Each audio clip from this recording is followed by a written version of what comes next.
Why Korea was divided instead of Japan after Japan's defeat and unconditional surrender after World War II. Hello everybody, this is Dr. Choi Sung-hwan, MD, PhD, psychiatrist, speaking from Seoul, Korea. Glad to meet you again with a little bitty perturbed and disturbing past history and international realities in my to-be-firm discussion. Today's topic is why Korea was divided instead of Japan after the Japan's defeat and unconditional surrender after World War II. Japan was a vassal of Korea since 1905 to 1945, and Korea was an innocent victim of the hostile Japanese imperialism occupation for around 36 to 41 years. But when the World War II ended, the victim, Korea, was damaged and punished instead of the assailant, Japan, and this was and still an irony, and the reasons will be soon explained. Let's look into why Korea was divided in place of Japan in a more cold-headed and rational aspects. The important point is that if you listen to a plausible but not rational, totally rubbish and absurd, and be fooled around and manipulated by quasi-pseudo ideology and theory, what you Americans call a crap, you will lose your ability to distinguish the perception and understanding of the past history, and the precise prediction of the future will become difficult and impossible because you will get lost in a maze, losing your own position in the full view of the context and details of the stories, and insisting on any logic based on a ridiculous theory or irrational claims might only raise up counter-objection from the vicious World War II criminal Japan Empire itself and the most of the world, including the United States of America. While in the course of World War II, as Germany surrendered to the Allies in May of 1945, United States, of course, attendance included the Anzac Army of Australia and New Zealand. U.S. fought a lonely war against the Imperial Japan in the Pacifics since December 7th, 1941, a Pearl Harbor raid. The war was declared in December 11th, and until Japan surrendered unconditionally in August 15th, 1945. We call this a Pacific War, separated from the entire World War II theater. And when eventually, at the end of the war, when the United States landed on the island of Okinawa, which is in the southern part of Japan mainland, on April 1st, 1945, the battle lasted for 83 days. United States troops killed in action, not casualties. were 48,105 in number.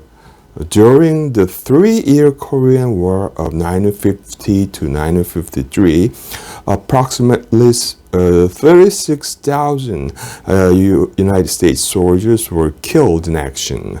And in Vietnam War, if we restrict it from 1964 to 1973, in those 10 years, 58,000 were killed in action. And to emphasize the cruelty, I repeat that 40,105 U.S. troops lost their lives in just 83 days, approximately a 2 months battle in the small islands of Okinawa area. 541,000 American and Allies versus 120,000 Japanese troops collided in this area. At this rate, what disastrous damage would the U.S. Army suffer till they finally occupied the Japanese capital, Tokyo, and not to mention the Hokkaido, the northeast island, and the fortified Jeju Island, the Korean Peninsula, and eventually the Manchu area, where the most elite Japanese troops were stationed in. Was the United States the only nation solitarily struggled in the war, or is there another nation in the same boat? And in contrast, the course of the war in the European theater was managed by Soviet Union, USSR, all alone, fighting against the Nazi Germany and its allies since 22nd June 1941 till June 6, 1944, Operation Overlord, the Normandy, for as many as 4 years. Unimaginable 11 million Soviet soldiers were killed in action only in the Western Front. The Axis formation, including Romania, Hungary, Austria, and even the Finland, which you might have never heard before, from the beginning of Operation Barbarossa in 1941 till 1944, and Italia's Mussolini's fascist regime till July 1943. Blocking the advance of the Nazi forces which occupied the whole European continent and their eastward movement towards Moscow and the entire Russia, the Soviets were alone in their fight. And eventually, in May 7th of 1945, Germany surrenders, and the next day the Soviet army enters the capital of city of Berlin. Now let's go back to the beginning of World War II. In June 14th of 1940, when Nazi occupies Paris, an 85-year-old Great War, World War I, national hero of France, General Philippe Pétain, had to sign a surrender document, a substantial surrender document on behalf of the whole French. And General de Gaulle, Charles de Gaulle, declares a free France government in exile and leaves. He flees the country. And the Vichy puppet government is organized in northern France.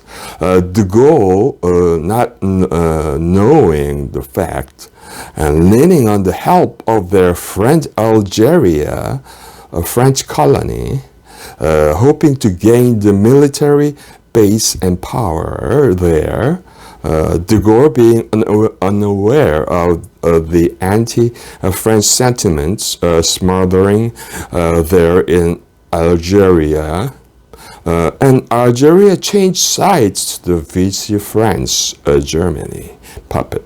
Also, in Indochina, French colonies also turned to Vichy French. France. So General de Gaulle had no other way but to refer himself to the old-time rival, the English, the British. French self-esteem was badly hurt. After the war, poor old General Pétain was sentenced to death at a war crime trial just for signing a document. And he was commuted to solitary confinement for life by de Gaulle till his death on 23 July 1951 at the age of 95 and buried criminally. Now let's look into the Europe and North American map while in the World War II. The whole Europe became the German territory, and the BEF, the remaining 330,000 Allied power, the British Expedition Force, evacuated from Dunkirk, east of Calais, from May to June 1940. Calais being the most close distance at the Strait of Dover, rather an urgent escape than an evacuation plan, in my view. BEF was stationed there because the British considered such northern area of France as British soil. After a humiliating escape, the British dare not step foot on the previous territory after this intimidating Dunkirk event to help restore French liberty and sovereignty. The nation located to the east of France, the Spain was not a formal Axis power, but was ruled by dictator Francisco Franco, an intimate friend of Hitler and Mussolini. As it was not wrong to say that the whole Europe was occupied by Hitler. What had happened? Let's look into this. Where were the battles with the Axis and the Western Europeans in World War II exercised in the European continent?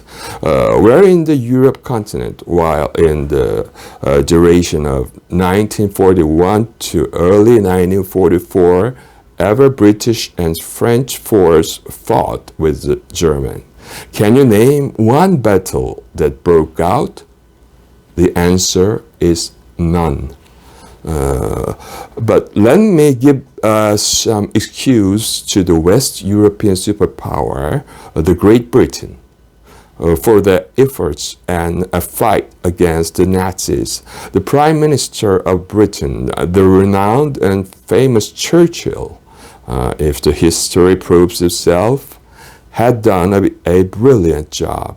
He was skilled at operations and had smart and brilliant ideas and tactics, as his careers and experiences as an armored tank battalion commander in World War I, and the minister of all kinds of warfares, including the Air Force and naval specialties, not to mention his experience in the Boer War in South Africa. Churchill knew how to solve the hard question of winning this war. You might not have noticed, but Churchill's overall strategy seems to be so similar to what the British used in the time of the Napoleonic War era campaign in Egypt and Syria in 1798 to 1801, when the British sneaked after Napoleon's fleet to Egypt through the Mediterranean Sea. Churchill did not make a direct landing invasion to the close by French and Netherlands seashores, but made an indirect detour through the Mediterranean Sea to go to war through the relatively weak and ill-equipped Mussolini's army stationed in Italy's colonies in northern Africa, such as Libya, just south to Sicily. Though Ethiopia was under the control of Italy partially in 1937, Italy had a shameful fame of the first ever modern European army to be defeated by an African nation in a full-scale war. They were defeated by the Abyssinians, then Egyptians, now the Ethiopians in 1895. Maybe this 1937 war was a revenge. Through the Libya, the English and its allies forces enter into Italian peninsula and provokes the civil war, overthrowing the Mussolinian fascists by September 3rd, 1943, thus establishing a wedge, a beachhead, to penetrate through the southwest Europe. Most people believe that World War II was initiated by Germany, but it is not so.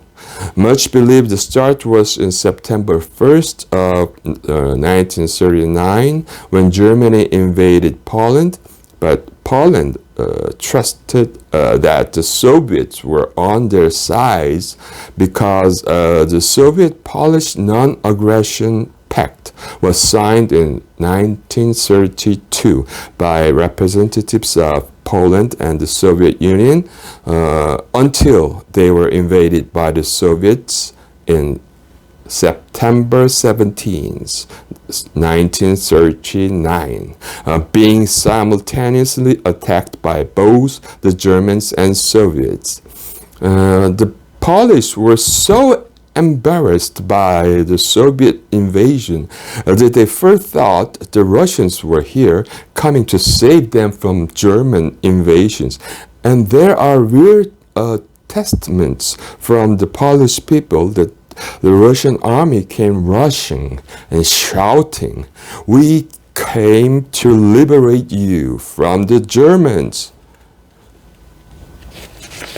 But after the simultaneous attack and occupation, both Soviet and Germany, though the Molotov-Ribbentrop Pact, a non-aggression pact between Nazi Germany and the Soviet Union was and in fact, it was cancelled instantly, and both go into war in June 22nd, 1941. So the European theater becomes a war place solely between the Axis and USSR.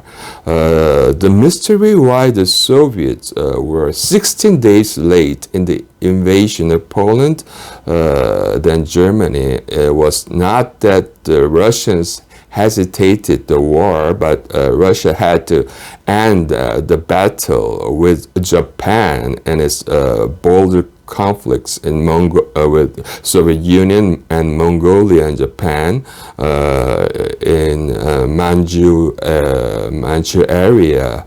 The battle called Kharkingol battle, which lasted from 1939, 11th May till 16th September. United States of America engages in a full-scale war with the Imperial Japan, in December 11th, 1941, declaring a war to Japan after Pearl Harbor surprise attack. With the declaration of this war, instantly Germany declares war to U.S. just 4 hours later. But the war between United States and Germany was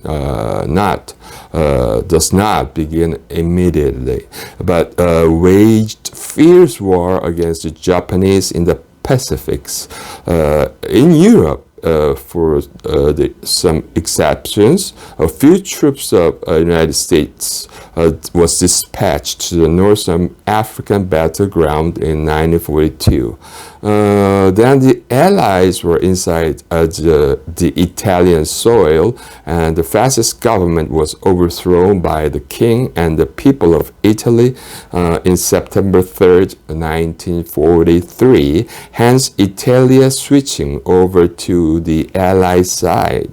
United States troops formed about 1/3 of the Allied army at that time.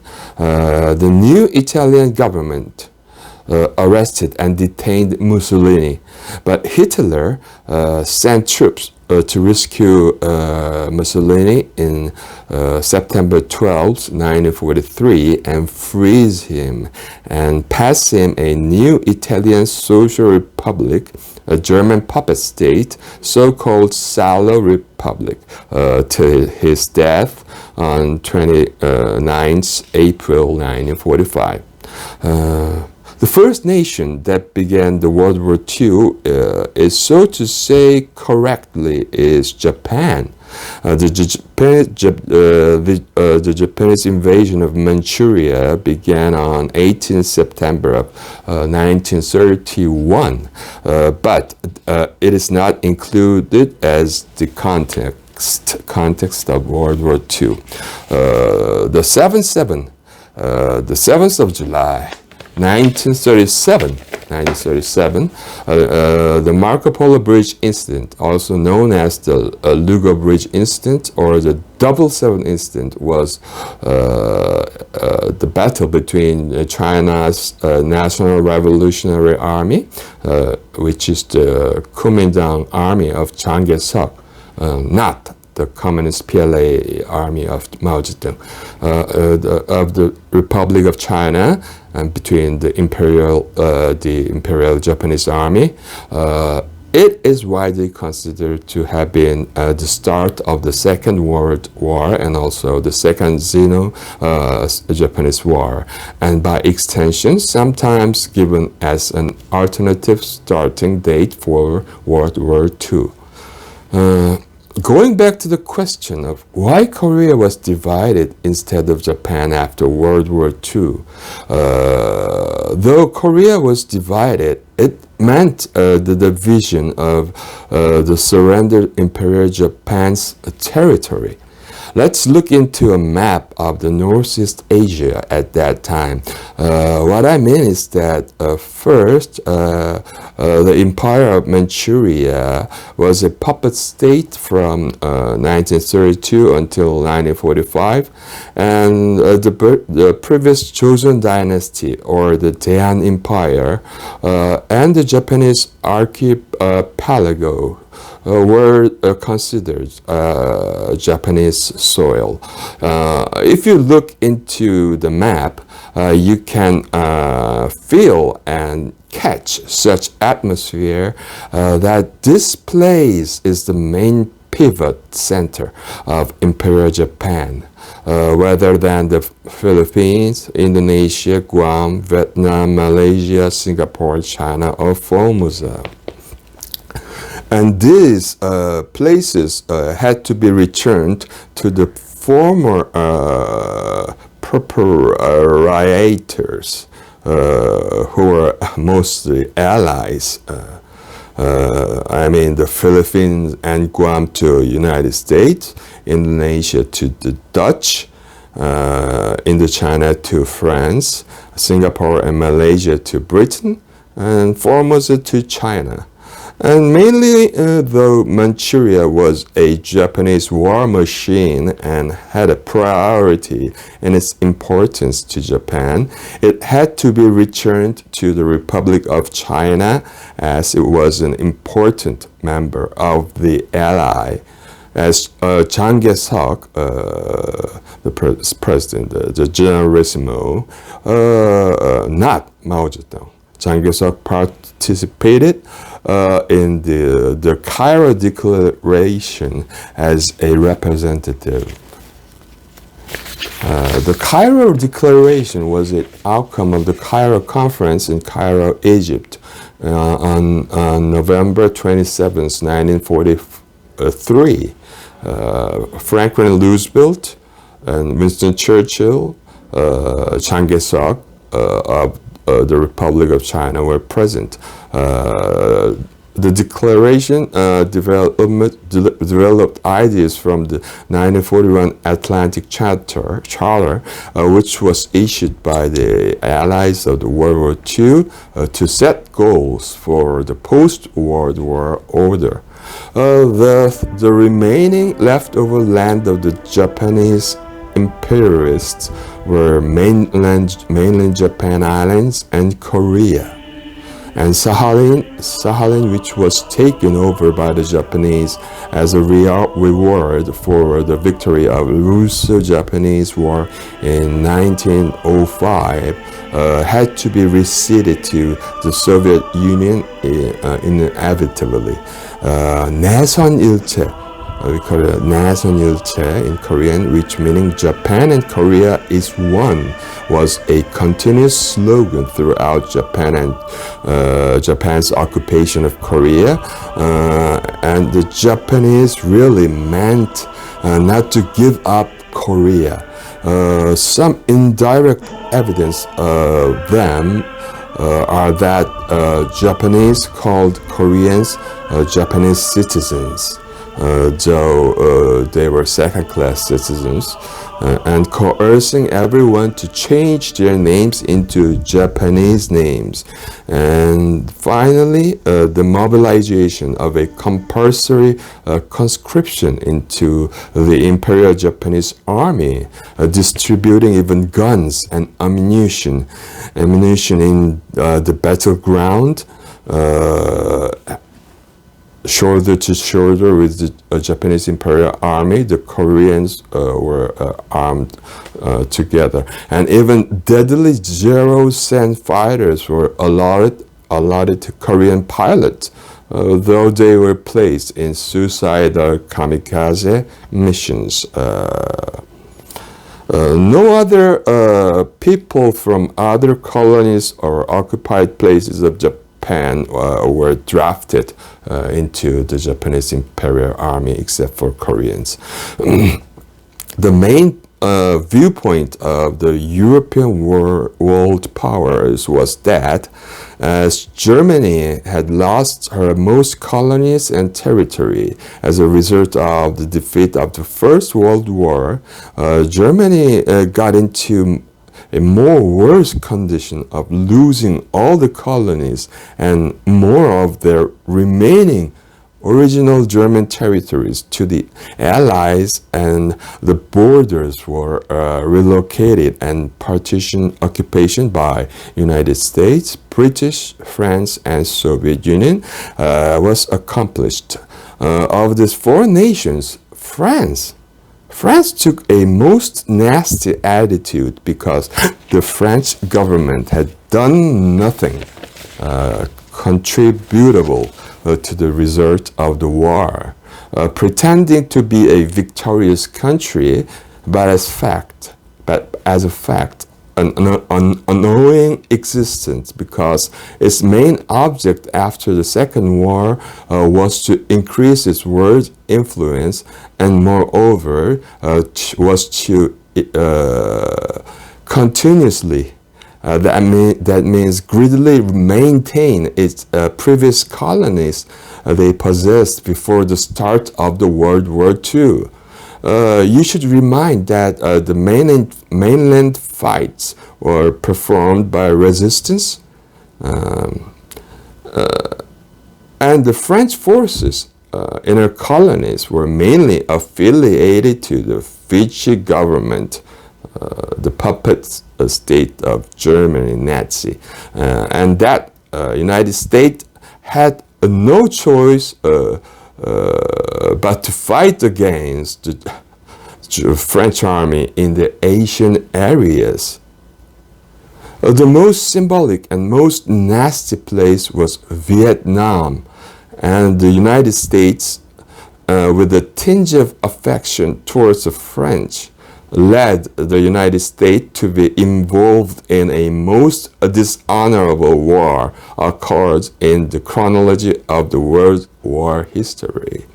Additionally, the British clung to Malaysia, the Netherlands clung to Indonesia, turning this clean victory of World War II into a dirty, filthy ending, and facilitating and giving cracks to the wicked, evil, treacherous communist powers to infiltrate into the whole world, and made it really difficult for the United States to carry out its Cold War against the spreading out of 1945 Stalinism and 1949 Maoism. Credits and contribution in resolving the World War II by its ranking should be decided as number 1, the United States, number 2, the Soviets, number 3, the British and Australia and New Zealand, and the Republic of China. And that's all. That is all. French should never ever claim their rights because the United States liberated France. Thus, the United States and Soviet had the preferential right to take share of the World War II booties. Soviets were the first military force to enter Berlin. Considering Russian Empire of the early 20th century, after the Bolshevik Revolution and the fall of the Tsar, the new Soviet Russia could not recover its previous vast territory despite its enormous sacrifice in the Western Front of World War II.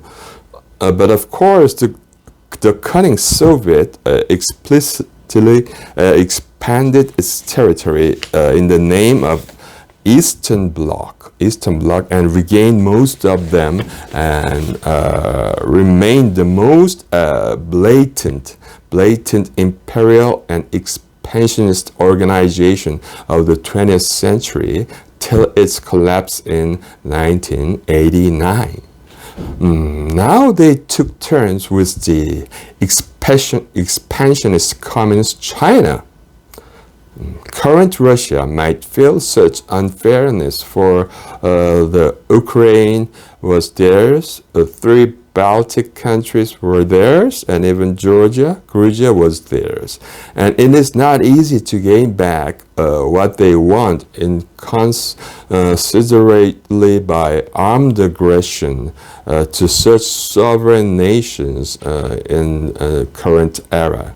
Though the Soviets occupied half of Berlin and about 1/3 of Germany, it was not sufficient to compensate the loss that the Soviets suffered in Europe. If you look into the unification map of West and East Germany, you can note the discrepancy of the size. East Germany is considerably small.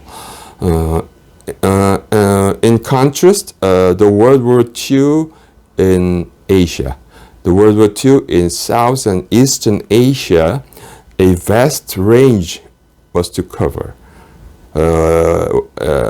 had to be covered, and was carried out by almost United States alone, and over 111,000 United States troops were killed in action,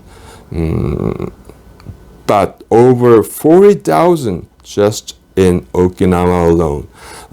Communist China was wrangling in the mainland Asia, disturbing the Republic of China, Chiang Kai-shek's army, Republic of China's effort to repulse the Japanese invaders off the Chinese territory. And they suffered 4 million killed in action. And the Soviets were not fighting with the Imperial Japan because they signed the Soviet-Japanese Neutrality Pact, also known as the Japanese-Soviet Non-Aggression Pact. And it was a neutrality pact between the Soviet Union and Japan, signed on April 13th, 1941. Anyway, after the occupation of Okinawa, the United States had to decide whether to expand the war into the mainland Japan and Korea and Manchuria, which consist of over 100 million population at least. United States had to estimate the expectation of the total casualties that the further continuation of this war will bring about. To put an end to the Imperial Japan by means of conventional warfare, how much more Americans should die in all sorts of battles in this area? I estimated at least 1 million United States troops should be killed to accomplish this mission, maybe more than 1 million. And that is why the United States got scared and made their minds up to use the newly developed atomic bomb to damp Japan's ardor to continue the war, though it was the most inhumane military tactic operation carried out throughout the entire World War history. The only nation that was attacked by atomic bombs is Japan. That 20th century Sodom was Hiroshima and Gomorrah was Nagasaki. How could this happen unless Japan committed such sin in the eyes of our Lord? The cunning Soviets, by the way, suddenly breaking the Japanese-Soviet non-aggression pact of 1941, just after 2 days, I repeat, just after 2 days after the blast of Hiroshima by atomic bomb on August 6th of August 1945, and they break this pact in August 8th. They unilaterally declares war to Japan and invades Manchuria, just at the time when Japan King Hirohito was seriously considering an unconditional surrender to the Allies. Nagasaki was bombed on 9th of August. The Soviets, making the most of their opportunities, a nasty opportunistic idea, rushed into the power vacuum built in Japanese-occupied Manchuria and consecutively intruded into Korea, and in an extremely hasty and wild manner, as if to seize the whole peninsula, Korean peninsula, in just a few days. The United States was astonished. The Soviets were at the verge of catching away everything that the United States and the Republic of China had accomplished. America did all the work and USSR gets all the credits, but the Soviets knew the Americans' weak points so well. The United States had to carry out a burdensome and such dangerous disarmament of the Japanese army, and at the same time, they had to buy the Japanese people's mind, and at the same time take them in strict hand not to rebel, because the war ended in a such terrible way, and the United States had to take a carrot and stick approach more and more over in a very cautious manner, that it took so much time to stabilize Japan. Denazification of Germany ended in 1951, but the basic outline for the Operation Blacklist, which pacifying the occupied Japan, this ended in the Operation Blacklist ended in 1952, while in Korean War. While most of the troops, the Russian troops were still in Manchuria, while in 9th to 25th of August 1945, the Soviet Red Army sent its detachment rapidly into Korea's coastlines in August 14th.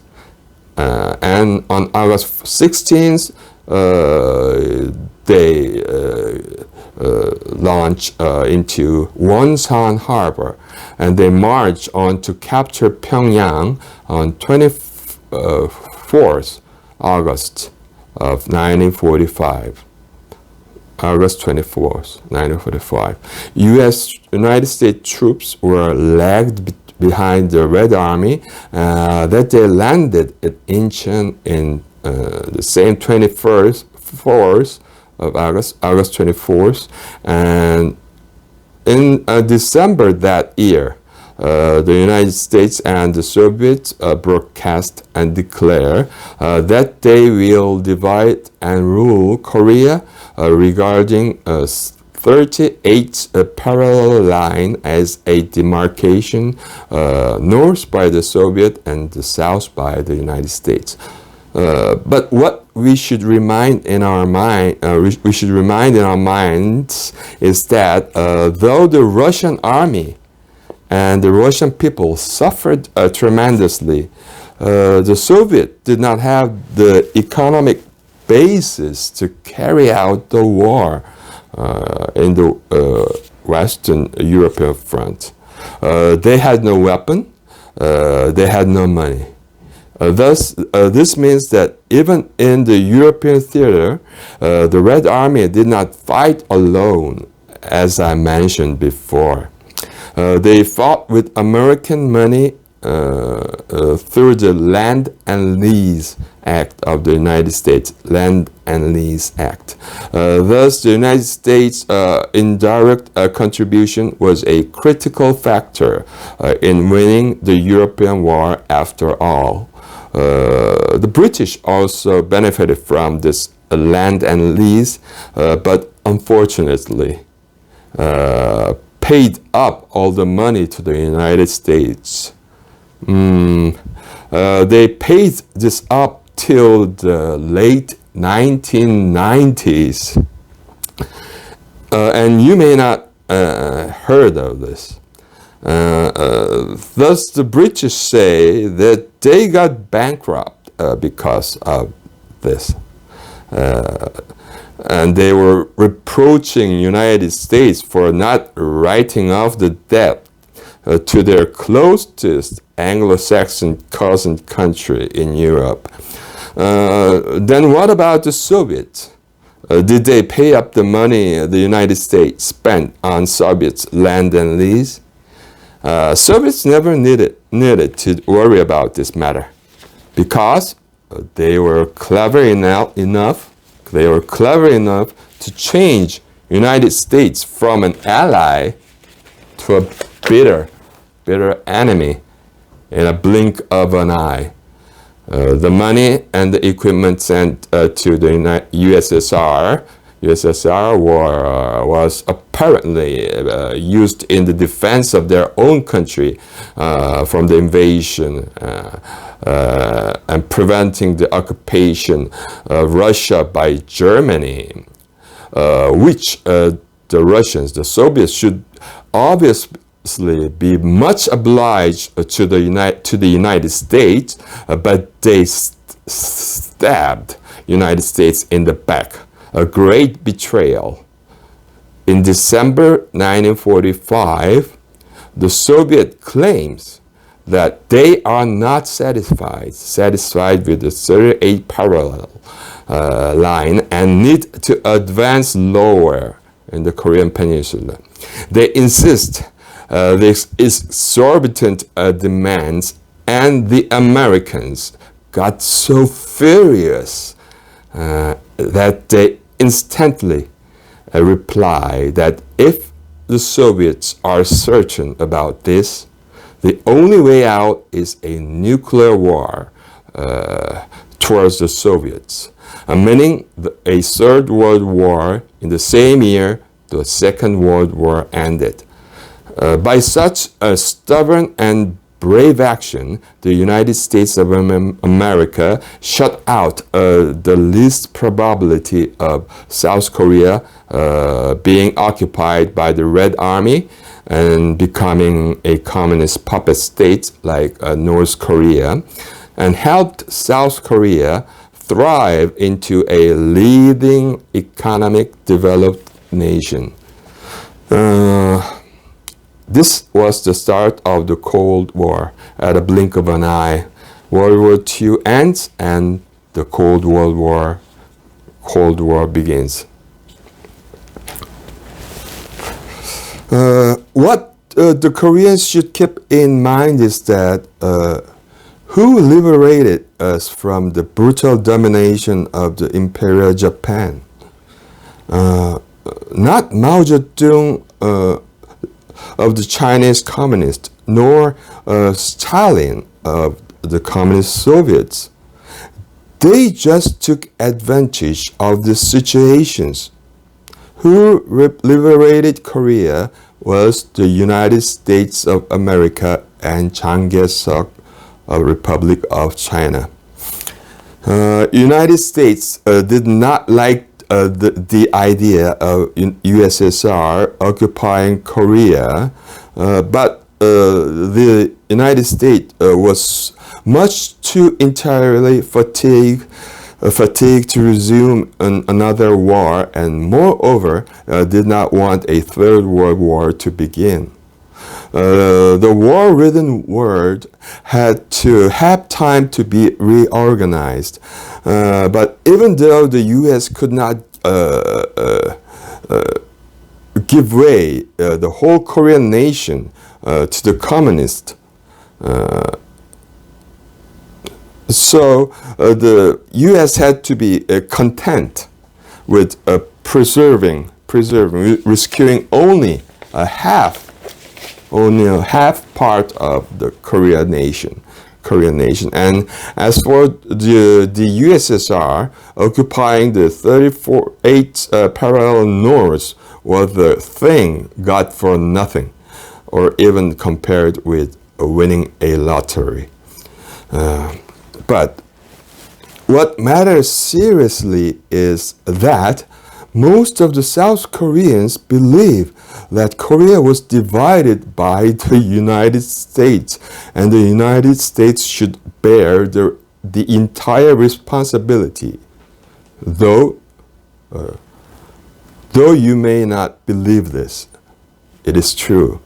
Not just the leftists of the North Korean and the North Korean region followers hold that kind of a position. But 7 out of 10 South Koreans want to believe this. Why Korea was divided instead of Japan after Japan's defeat and unconditional surrender after World War II? It is because the United States favored Japan from Korea. And for the United States' economic and military strategy to irritate the Soviet, the Communist China, and North Korea to become aggressive to South Korea. And that this is verified by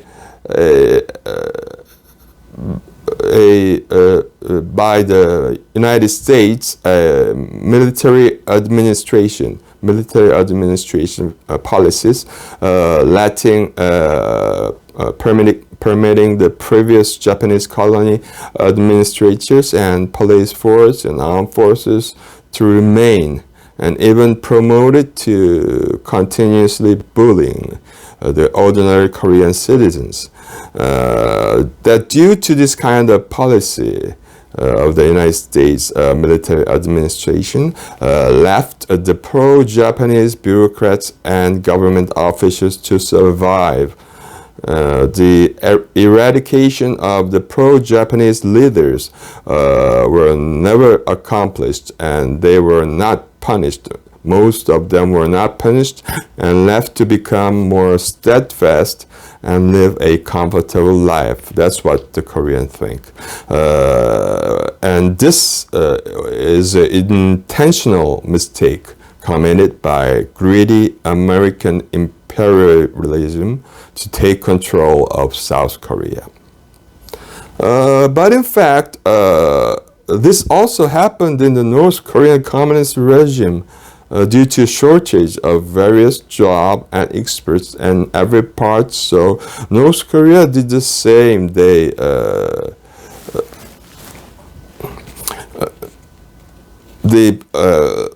permitted the previous Japanese administrators, government officers, to maintain as officers. So this is kind of ridiculous.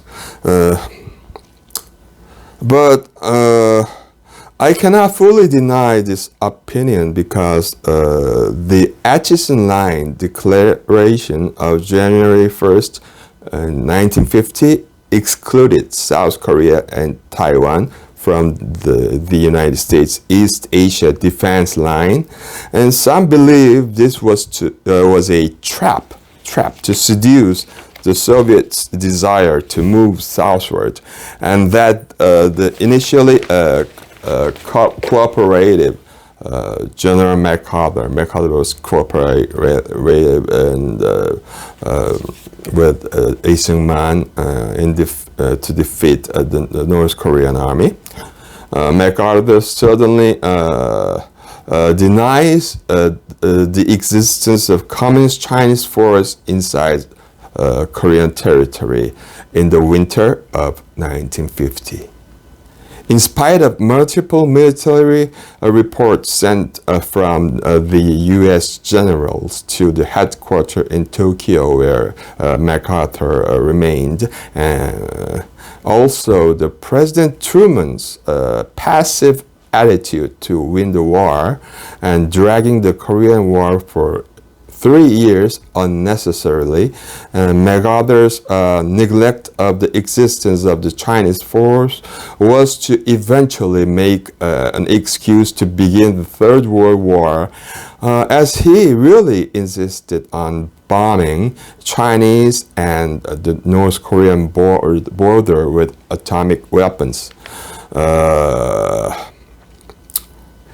And especially a French leftist philosophist, a famous philosophist named Sartre asserted this kind of explanation strongly, and even in our current age, a guy called Noam Chomsky,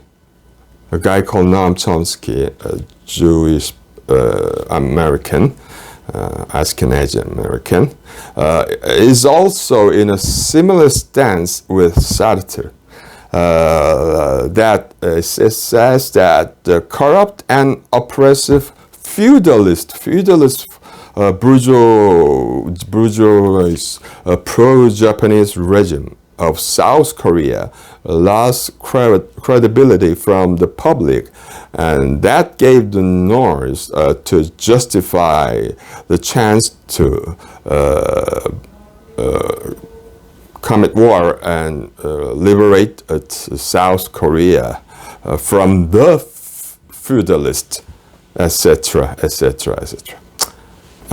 In the beginning, I have stated that the important point is that if you listen to a plausible but not rational and totally rubbish and absurd and be fooled around and manipulated by quasi-pseudo ideology and theory and so forth. Well, in my neutral viewpoint as an anarchist, it's funny, I'm sorry to say this, but my philosophy is close to anarchism since several years ago. But I was not one of them. I love my country and nation and dedicated and also ready to sacrifice myself, even though I retired from the Korean Army in 1997 as an army captain. I still keep my military uniforms and combat boots at home, ready to be called upon by my nation when it is endangered. I wish the Korean people not be manipulated by such quasi-pseudo ideology and theory made by the leftists and the communist socialists.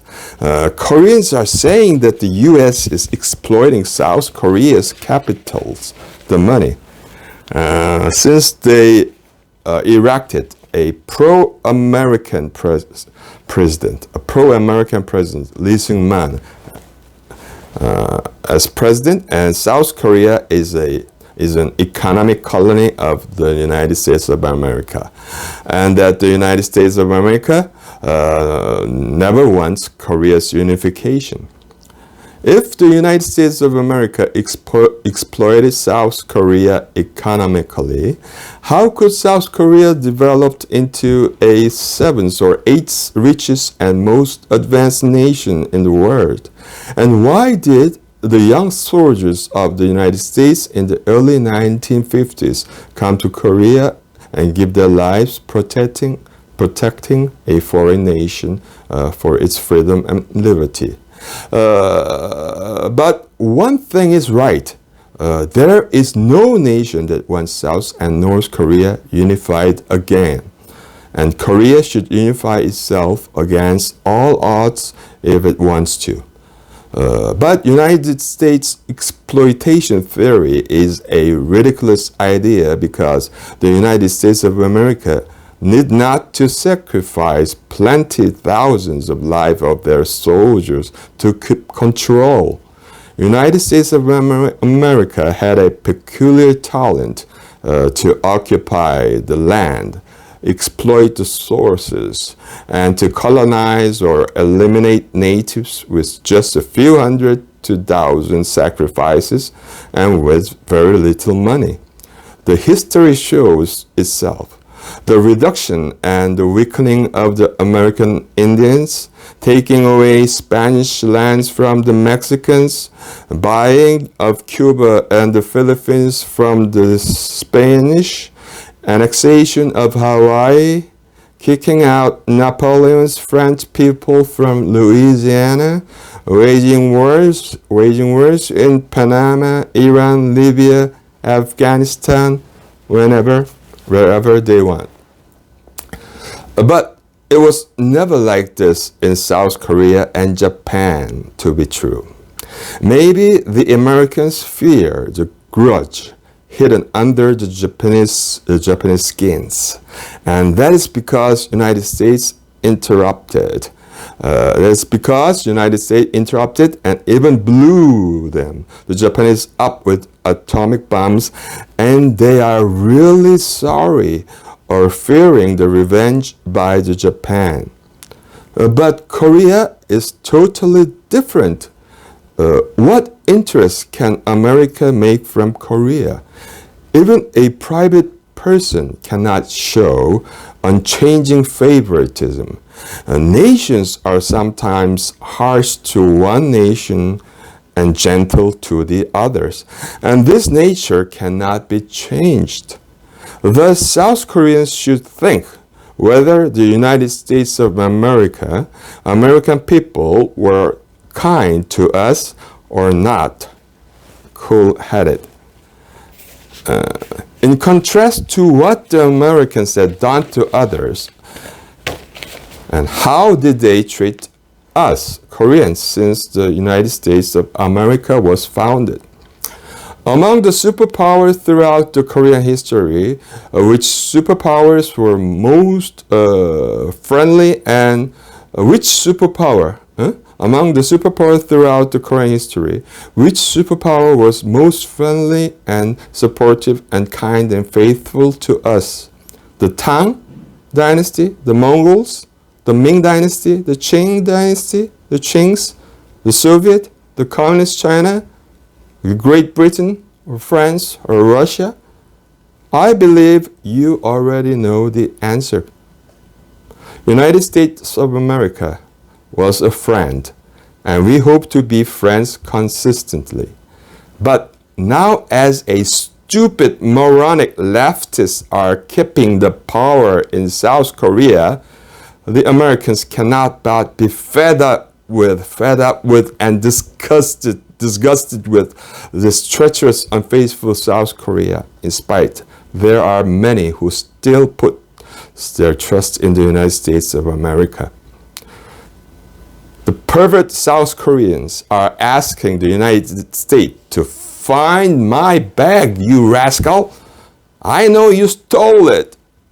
This is a part of a Korean proverb used when you save somebody from drowning into the water. But after being rescued, this someone asks you where his bag is gone. Give me back my bag. U.S. saved half of Korea, and because United States saved half of Korea, and we became a great nation. But some say we were divided by the United States. A subtle difference in the nuance is here. If not for the United States, the current South Korea will have never existed, and we would be under the domination of the dearest great leader, General Kim Jong-un, the little rocket man.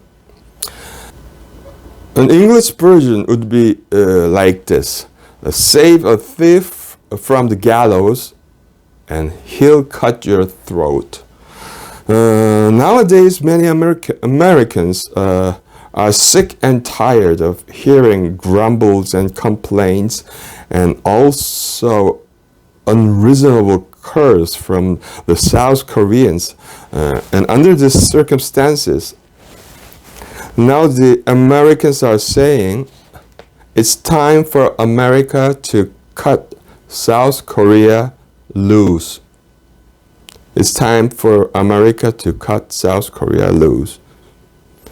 I'll leave the link and the URL below my video. It is from a foreign policy column. The first step to solving the North Korean problem is removing United States troops from the middle of it. April 13th, 2017. Thank you for listening to my long video. I hope this would be much help to you, and it was a much help for me too. Thank you again for listening, and I hope you good luck, and I hope to meet you again soon. Goodbye.